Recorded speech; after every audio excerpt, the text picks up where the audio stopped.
అందరికీ నమస్కారం।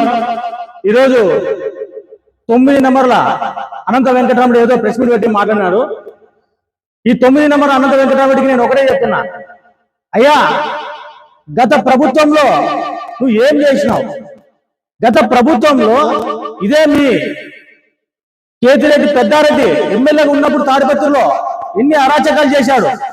మహిళల పైన త్రినాశవుని కేసులు పెట్టారు, 100 మంది జైలుకు పంపించాడు, ఎంతో మంది దాడులు చేశారు, దళితులపైన దాడి చేశారు। ఇవన్నీ కేతిరెడ్డి పెద్దారెడ్డి చేపిస్తే ఈ పొద్దు నీకు రాజ్యాంగం గుర్తుకొస్తుందా? ఆ రోజు ఏం తీర్చండి నువ్వు? ఆ రోజు ఏం తీర్చండి నువ్వు? ఈ పొద్దు నీకు రాజ్యాంగం గుర్తుకొస్తుంది, ఈ పొద్దు ప్రెస్ మీట్ పెట్టి మాట్లాడుతున్నావు। ఆ రోజు ఏమైపోయింది అంటే పెద్దారెడ్డి అంటే భయమా నీకు?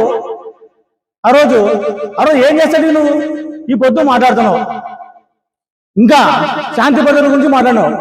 అయ్యా ఈ కూటమి ప్రభుత్వంలో శాంతి భద్రతలు అన్ని సజావుగా ఉన్నాయి కాబట్టి నువ్వు ఈ పొద్దు ప్రెస్ మీట్ పెట్టి విచ్చలవిడిగా మాట్లాడుతున్నావు। అదే ఇలాగే నువ్వు ఈ వైసీపీ ప్రభుత్వంలో ఒకవేళ అలాంటి ప్రభుత్వం ఉందనుకో, నువ్వు ప్రెస్ మీట్ పెట్టగలవాడువా లేకుంటే నువ్వేమన్నా తిరగలవాడువా? ఈరోజు శాంతి భద్రతలు అన్ని సజావు ఉన్నాయి కాబట్టే నువ్వు ప్రెస్ మీట్ పెట్టి మాట్లాడుతున్నావు। ఇంకోటి ఇంకా ప్రతిసారికి ఏదో నేను చేస్తాను, ఈసారి నేను ఖండిస్తాము, ఇంకోటి అంటాను।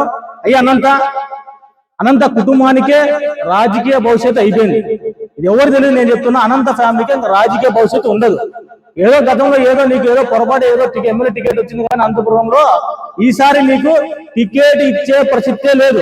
నువ్వు పెద్దారెడ్డి గారు ఎవరు వచ్చినా నీకు టికెట్ ఇచ్చే పరిస్థితి లేదు। ఈ రోజుతో నీకు అనంత రాజకీయ భవిష్యత్తు అనేది అనంతపురం డిస్టిక్ అనంత కుటుంబానికి రాజకీయ భవిష్యత్తు లేదు।